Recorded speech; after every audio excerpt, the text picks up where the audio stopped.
Welcome back to ABCGH Spoilers channel. Today, we're diving into a gripping web of deception, danger, and shocking betrayals in General Hospital.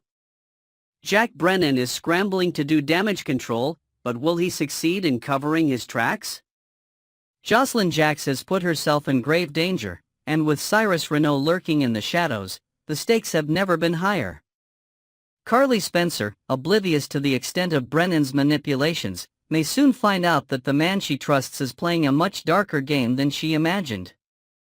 With high-stakes confrontations, unexpected twists, and life-or-death moments, let's break down what's happening in Port Charles. Isaiah Gannon and Portia Robinson fight to save a life, but is it too late? The tension in Port Charles reaches a boiling point when Isaiah Gannon and Portia Robinson rush into action to save a critically injured patient. But the real question is, whose life are they fighting for? With Cyrus Renault back on the prowl, Jocelyn Jacks may have become his next victim. The impulsive young woman, eager to expose Cyrus and bring him down, might have underestimated just how deadly he really is. It wouldn't be the first time someone confronted a dangerous man, only to regret it too late. But what if Jocelyn wasn't the only target? Cyrus has been on a rampage, and his list of enemies is long. He was last seen acting suspiciously at Elizabeth Baldwin's house, his presence ominous and menacing. If Jocelyn did have Dex Heller's gun with her during her risky infiltration of Cyrus' cabin, was she able to defend herself? Or did Cyrus manage to get the upper hand in what could be his final act of vengeance? As doctors fight to keep a life hanging by a thread, Port Charles may be about to lose one of its own. Jack Brennan's web of lies, how long until Carly Spencer uncovers the truth? While a life hangs in the balance, Jack Brennan is more concerned with keeping his secrets intact. His entire operation, his carefully constructed deception, is now at risk. Carly Spencer has no idea what kind of game he's playing, but if she finds out, it could spell the end of their relationship and possibly much more. Brennan's involvement with Jocelyn wasn't a mere coincidence. He manipulated events behind the scenes, feeding Jocelyn breadcrumbs to test her for WSB purposes. But the question remains, why? Why would Brennan and the World Security Bureau, WSB, have any interest in Cyrus Renault? Normally, Cyrus would fall under Anna Devane's jurisdiction with the PCPD, so why is the WSB so determined to bring him down? Perhaps Cyrus' influence extends far beyond the US. Could he have ties to an international criminal network, one that even the WSB has been keeping tabs on? If so, Brennan's interest in him makes sense. However, the way he has gone about it, using Jocelyn as bait, will not sit well with Carly when she inevitably finds out the truth. When Carly discovers that her daughter was being used as a pawn in an intelligence operation, her fury will be unlike anything Brennan has faced before. No amount of damage control will be able to fix that betrayal. Cyrus Renault strikes again. Jocelyn Jacks' reckless gamble turns deadly. Jocelyn's impulsive nature has always made her a fighter, but this time, she may have gone too far.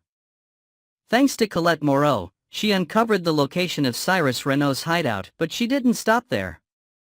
Instead of playing it safe, Jocelyn broke into Cyrus' room, thinking she could uncover incriminating evidence. But breaking and entering into the lair of a known killer is never a good idea, and Jocelyn soon found herself face to face with the very man she was trying to expose. Her confrontation with Cyrus was reckless at best and outright suicidal at worst. She ran her mouth, hurling accusations at him, unaware of just how quickly he could turn violent. Even worse, her careless actions tipped off the authorities. Anna Devane was already on the case, questioning Cyrus' landlord, but when the description given matched Jocelyn's, Anna was furious. But Anna's scolding may be the least of Jocelyn's worries. She now finds herself trapped in a deadly situation, and if Brennan can't clean up the mess fast enough, she may not make it out alive. The hidden agenda of Jack Brennan. Why is he really after Cyrus Renault? One of the biggest mysteries in Port Charles right now is why Jack Brennan and the WSB are so invested in Cyrus Renault. Cyrus is a local problem, a criminal that the PCPD and Anna Devane have been tracking for years. But Brennan's involvement suggests something far bigger.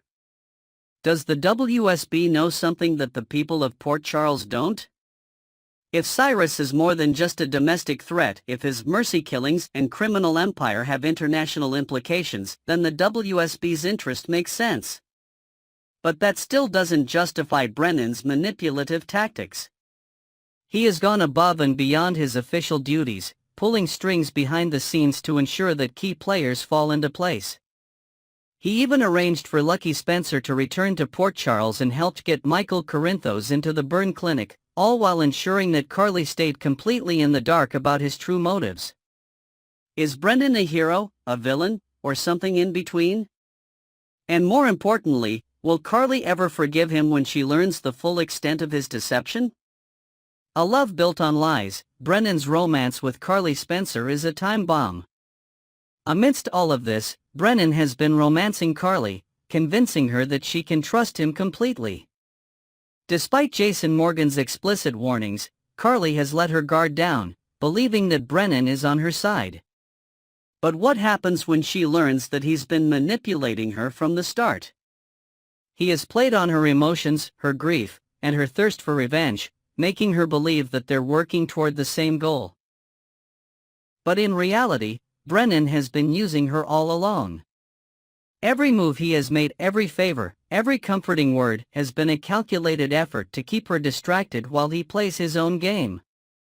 Carly Spencer is no fool, and once she realizes she's been duped, Brennan's carefully constructed facade will crumble. Will she turn against him? Or will she find a way to use his own tactics against him? Whatever happens next, one thing is certain: Carly won't let Brennan get away with this betrayal without a fight. Final thoughts: the truth always comes out in the end. With Cyrus Renault's killing spree escalating, Jack Brennan's lies unraveling, and Jocelyn Jack's life hanging by a thread, the drama in Port Charles is reaching its boiling point. The truth has a way of surfacing, no matter how deeply it's buried. Brennan may think he has control over the situation, but once Carly finds out what he has done, all bets are off. Will Jocelyn survive her deadly encounter with Cyrus? Will Carly finally see Brennan for who he truly is? And most importantly, will Brennan be able to clean up this mess before it's too late? Next, we're taking a deep dive into the fascinating history and exciting future of Beyond the Gates, BTG, a bold and groundbreaking daytime drama that's set to shake up the soap world. With an affluent black family at its core and a rich storytelling legacy behind it, this show is bringing something fresh and powerful to CBS. From its origins as a dream decades in the making to its upcoming premiere, BTG is more than just another soap opera, it's a movement.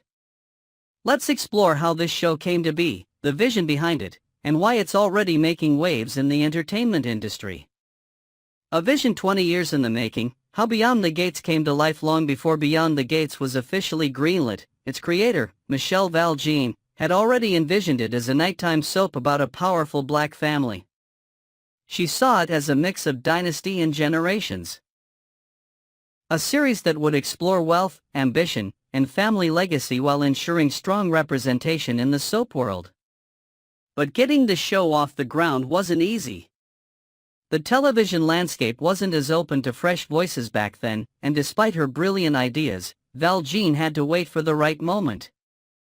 That moment came when she crossed paths with Sheila Ducksworth, who later became the president of CBS Studios' NAACP venture. It was through their mutual connection, actress Vivica A. Fox, that fate stepped in. Fox, who starred as Maya Rubens on Generations, introduced Ducksworth to Val Jean, knowing that the two shared a passion for innovative storytelling. This meeting planted the seed for what would later become Beyond the Gates. Why Beyond the Gates is unlike any soap before it? Beyond the Gates isn't just another soap opera, it's a milestone in daytime television. The show will be the first African American-based daytime drama since Generations went off the air in 1991, and it's arriving at a time when original soaps have become rare. The last new soap to debut was Passions in 1999, which means that for the past 25 years, daytime drama has remained largely stagnant when it comes to fresh stories and perspectives. The soap industry has faced cancellations left and right, with classic series like All My Children and One Life to Live disappearing from network television. This is what makes Beyond the Gates so special. It's not just another soap, it's a statement. It's a chance to showcase a world of wealth, power, and influence through the lens of an African American family, something that has never been done on this scale in the genre. Ducksworth has been excited about this project since Val Jean first pitched it to her 2 decades ago.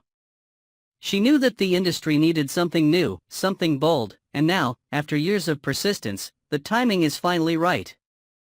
The pandemic's unexpected role in Beyond the Gates creation.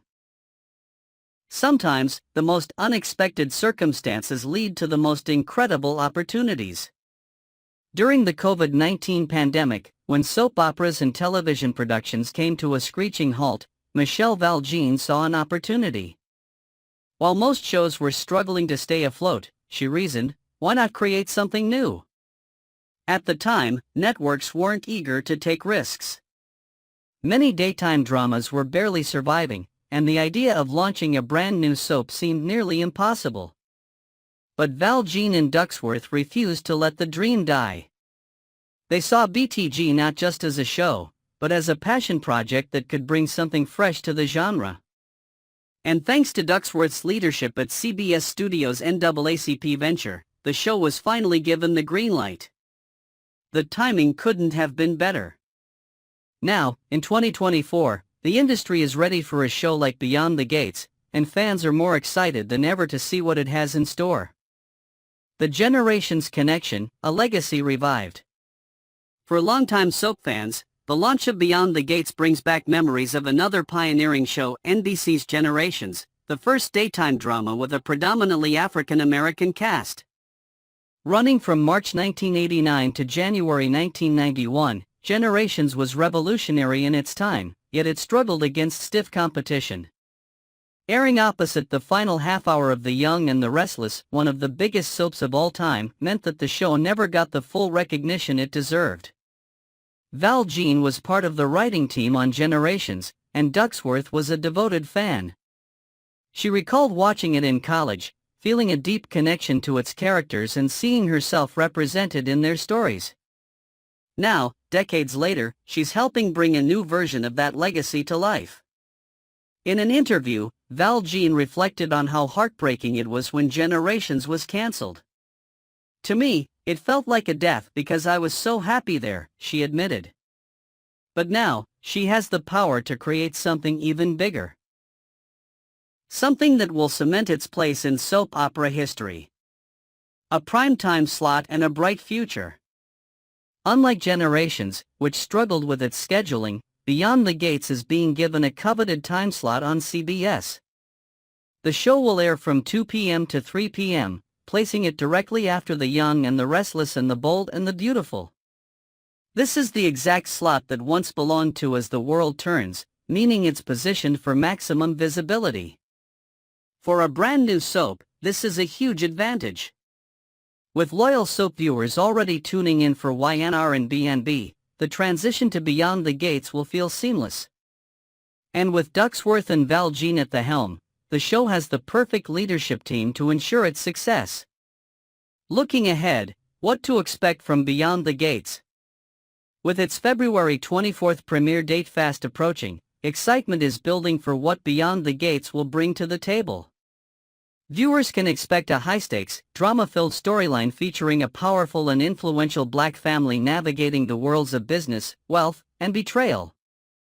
This isn't just a show about love triangles and scandal, it's a multi-generational saga with deep themes of ambition, power, and legacy.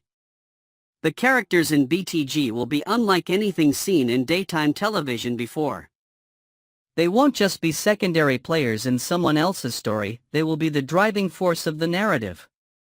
And with Val Jean's experience in the soap world, the writing is sure to be top-notch, full of gripping plot twists and unforgettable moments. Final thoughts, a new era for daytime drama. The world of daytime television has changed dramatically since the golden age of soaps. But with Beyond the Gates, a new chapter is beginning. This show isn't just bringing fresh faces and stories to CBS, it's revitalizing the entire genre. It's proving that daytime television still has room for innovation, for diversity, and for stories that reflect a wider range of experiences. With its rich history, talented creators, and passionate fan anticipation, Beyond the Gates is poised to leave a lasting impact on soap opera history. So mark your calendars. February 24th is just around the corner, and Beyond the Gates is ready to change the game. Next, we're delving into one of the most memorable villainous exits in General Hospital history, the departure of Jeff Kober as Cyrus Renaud. His chilling portrayal of the ruthless yet layered villain made an undeniable impact on the show, and now that his time has come to an end, Kober is opening up about his experiences, his favorite moments, and his emotional farewell. From Cyrus' shocking final scenes to Kober's reflections on playing such a complex character, we'll cover it all. Let's dive into the behind-the-scenes details of Cyrus Renaud's death, Kober's thoughts on working with the cast, and his final message to fans. A final message to General Hospital fans: gratitude and reflection. As his time on General Hospital comes to a close, Jeff Kober had one final message for the loyal fans who followed Cyrus Renaud's journey, from villain to anti-hero to his dramatic downfall. Kober acknowledged that Cyrus was one of those characters that audiences initially loved to hate, but over time, they came to appreciate him for the compelling storytelling he brought to the show. "I would like to thank the audience for working through their initial hatred of Cyrus," Kober admitted, referencing the social media backlash when his character was first introduced. However, as time went on, fans began to see him as more than just a villain. They saw him as a necessary figure in Port Charles, someone who challenged the status quo and forced other characters into unexpected situations. Kober was deeply appreciative of the show's audience, expressing his gratitude for their engagement, passion, and willingness to embrace Cyrus as a fully realized character. "I really do appreciate the fans' appreciation of me and of the character and of the stories we were able to tell. There's nothing like the GH audience. They're so solid and delightful in all my experiences with them." A memorable death scene, Kober's reflection on his final moments as Cyrus. For an actor who has played many intense roles throughout his career, Kober considers Cyrus Renaud's death scene to be one of his most memorable. Speaking about his last moments on set, he reflected on his scenes with Eden McCoy, who plays Jocelyn Jacks. Kober had nothing but praise for his co-star, describing her as a joy to work with and an incredibly talented young actress. "We had fun, and I have to say, I haven't seen it yet, but from being in it, I've died many times in many different storylines, and I think this is perhaps one of my best deaths." That's high praise coming from an actor who has had a long career in film and television, often playing intense and gritty roles. Cyrus' final moments were dramatic, shocking, and undeniably fitting for a character who always lived on the edge. A villain's journey, from unexpected twists to a chilling end. Kober admitted that when he first learned just how ruthless Cyrus Renaud would become, he was taken aback. In his own words, "It was definitely a leap." The thing about soap opera writing and acting is, it's always open to interpretation. As an actor, you kind of have to be ready, willing, and able to jump in a particular direction. Playing a calculating and dangerous villain wasn't always easy, but it was something that Kober embraced fully. One particular moment that stood out to him was his character's decision to kill Dex. The timing of this scene made it even more interesting, as it took place around the holidays, a time when most soaps focus on family and redemption. In that case, I felt that character could use some killing. I didn't mind that. And we had fun. Yeah, I didn't mind killing him. That was different, too, because it was like, wait a minute, he's knifing this guy. What? And not only that, he's doing it at Christmas? It was a confusing set of circumstances, but fun to play. It's clear that Kober fully embraced the unpredictability of his character's arc, finding joy in the twists and turns that made Cyrus Renaud such a compelling antagonist. Working with General Hospital's best, praise for Rebecca Herbst. Another highlight of Kober's time on General Hospital was working closely with Rebecca Herbst, who plays Elizabeth Baldwin. In one of the show's most intense storylines, Elizabeth tried to prove that Cyrus was a killer, leading to some incredibly tense scenes between the two characters. Kober had nothing but praise for Herbst, calling her professional, prepared, and strong. He appreciated the way she handled each scene, making their performances together feel like a dance, as he described it. It was my first time working with her and she was so professional and prepared and strong. We really got to do the dance together, and she takes great direction. Their on-screen chemistry brought an extra level of intensity to the storyline, making Elizabeth's battle against Cyrus all the more gripping for viewers. Kober's love for acting on a soap, the General Hospital experience. For Kober, acting on a soap opera was a unique and rewarding experience, one that allowed him to hone his craft in unexpected ways. He spoke passionately about the fast-paced nature of soap acting, calling it dangerous in the best possible way. Unlike in film and primetime television, where actors have multiple takes to perfect a scene, soap operas require a level of spontaneity and adaptability that few other acting jobs demand. I miss going to work, I miss the people, I miss the process. I gotta tell you, I love acting on a soap. It's so dangerous for an actor to let go and let the scene happen, and General Hospital gave me an opportunity to practice that letting go, day after day after day, and I relish that. And I will miss that.